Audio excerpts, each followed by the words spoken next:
여호와의 말씀이 또 내게 임하여 이르시되, 인자야, 내가 내 눈에 기뻐하는 것을 한 번 쳐서 빼앗으리니 너는 슬퍼하거나 울거나 눈물을 흘리거나 하지 말며 죽은 자들 위하여 슬퍼하지 말고 조용히 탄식하며 수건으로 머리를 동이고 발에 신을 신고 입술을 가리지 말고 사람이 추상집에서 먹는 음식물을 먹지 말라 하신지라.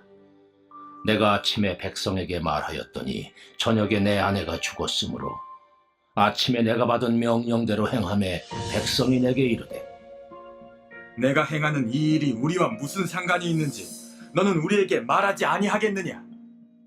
하므로 내가 그들에게 대답하기를, 여호와의 말씀이 내게 임하여 이르시되, 너는 이스라엘 족속에게 이르기를, 주 여호와의 말씀에 내 성소는 너희 세력의 영광이요 너희 눈의 기쁨이요 너희 마음의 아낌이 되거니와 내가 더럽힐 것이며 너희의 버려둔 자녀를 칼에 엎드러지게 할지라. 너희가 에스겔이 행한 바와 같이 행하여 입술을 가리지 아니하며 사람의 음식물을 먹지 아니하며 수건으로 머리를 동인 채 발에 신을 신은 채로 두고 슬퍼하지도 아니하며 울지도 아니하되 죄악 중에 패망하여 피차 바라보고 탄식하리라. 이같이 에스겔이 너희에게 표징이 되리니 그가 행한 대로 너희가 다 행할지라. 이 일이 이루어지면 내가 주 여호와인 줄을 너희가 알리라 하라 하셨느니라. 인자야, 내가 그 힘과 그 질구하는 영광과 그 눈이 기뻐하는 것과 그 마음이 간절하게 생각하는 자녀를 데려가는 날, 곧 그날에 도피한 자가 내게 나와서 내 귀에 그 일을 들려주지 아니하겠느냐? 그날에 내 입이 열려서 도피한 자에게 말하고 다시는 잠잠하지 아니하리라. 이같이 너는 그들에게 표징이 되고 그들은 내가 여호와인 줄 알리라. 할렐루야. 말씀으로 아침을 여시는 천안침례교회 모든 성도님들을 주님의 이름으로 사랑하고 축복합니다. 말씀 속 깊은 우물에서 생명수를 퍼내시는 우리 모두가 되길 원합니다. 성도님들, 상실감을 느껴보신 적 있으십니까? 정말 나에게 소중한 것을 잃는 경험을 말합니다. 그렇기 때문에 사실 그 누구도 이 상실감은 겪고 싶지 않을 것입니다. 그러나 때론 우리 삶에선 예상치 못한 상실을 겪게 됩니다. 그런데 중요한 것은요, 괴롭고 슬프고 아프지만 하나님은 우리의 상실도요, 선하게 사용하셔서 우리와 주변 모두를 다시 회복하시는 핵심 키로 쓰신다는 것입니다. 특별히 사랑하는 이와의 사별은 정말 큰 상실입니다. 얼마 전 우리 교회엔 장례식이 많이 열렸었고 함께 참여하게 되었었습니다. 유족들의 상실감을 눈으로 목도하며 동시에 마음도 많이 무거웠었습니다. 그러나 그때 슬픔이 내려앉은 장례식장 내에서 반전이 일어났습니다. 장례 예배가 시작되면서 그리스도인들만이 유일하게 천국 소망, 부활 생명을 노래하며 찬송하기 시작했기 때문이었습니다. 이후로 이어지는 담임 목사님의 담담하지만 힘있게 선포되는 부활과 천국 소망의 위로의 메시지는요, 믿는 이들 뿐만이 아닌 믿지 않는 자들에게도 과연 죽음 이후에도 붙들 수 있는 소망이 무엇인지 고민하게 만드는 시간이 되었습니다. 오직 우리가 믿는 성경만이 이 죽음에 대한 유일한 답을 줄 수 있었습니다. 그래서요, 우린 한 인생의 삶의 종착지에서 슬펐지만 계속해서 살아가야 할 인생에서 다시금 믿는 바를 굳게 붙잡을 수 있었습니다. 오늘 본문에선 사랑하는 아내를 잃고도 애통할 수조차 없고 그저 침묵해야만 하는 숙명을 가진 에스겔 선지자의 이야기가 나옵니다. 이 거대한 상실 앞에서 그는 그저 침묵해야만 했습니다. 왜냐하면 하나님이 이 상실의 경험을 통하여서 예루살렘 백성들에게 하실 메시지가 있었기 때문이었습니다. 본문 15절에서 18절 말씀입니다. 여호와의 말씀이 또 내게 임하여 이르시되, 인자야, 내가 내 눈에 기뻐하는 것을 한번 쳐서 빼앗으리니 너는 슬퍼하거나 울거나 눈물을 흘리거나 하지 말며 죽은 자들을 위하여 슬퍼하지 말고 조용히 탄식하며 수건으로 머리를 동이고 발에 신을 신고 입술을 가리지 말고 사람이 초상집에서 먹는 음식물을 먹지 말라 하신지라. 내가 아침에 백성에게 말하였더니 저녁에 내 아내가 죽었으므로 아침에 내가 받은 명령대로 행하매. 아멘. 정말 너무나 괴롭고 절망적인 장면입니다. 가장 소중한 사람이 죽었습니다. 게다가 하나님이 직접 빼앗아 가셨다고 명시하시니 어찌 원망스럽지 않을 수 있겠습니까? 하루아침에 벌어진 일이니 너무나 급작스럽게도 에스겔은 정신이 혼미했을 것입니다. 그러나 그럼에도 불구하고요, 에스겔은 하나님의 말씀을 따라 순종합니다. 정말 선지자라는 직분이라는 것이 극한 직업이지 않습니까? 제정신으로서는 절대 불가능했을 것인데 하나님의 말씀이 이미 붙드셨기에 가능했을 줄 믿습니다. 그러면 질문할 수 있습니다. 하나님은 왜 이렇게 가혹한 처사를 에스겔에게 허락하신 것일까요? 그것은 바로 생생한 하나님의 메시지를 에스겔이 전해야 하기 때문이었습니다. 사람은 자신이 직접 겪지 않으면 와닿지 않습니다. 같은 동병상련의 아픔이 아니라면요, 모릅니다. 만약 에스겔이 이 상실을 겪지 않았다면요, 하나님의 예루살렘을 향한 애달픈 사랑과 그 아픔과 고뇌에 대하여 공감할 수 없었습니다. 뿐만 아니라 이런 피를 토하는 심정으로 하나님의 마음으로 회개의 메시지를 전할 수도 없었을 것입니다. 그래서 하나님은 상실을 허락하신 것이었습니다.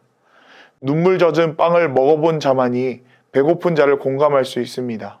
하나님은 하나님의 메시지를 담기 위해 때론 하나님의 사람들에게 상실을 경험하게 하십니다.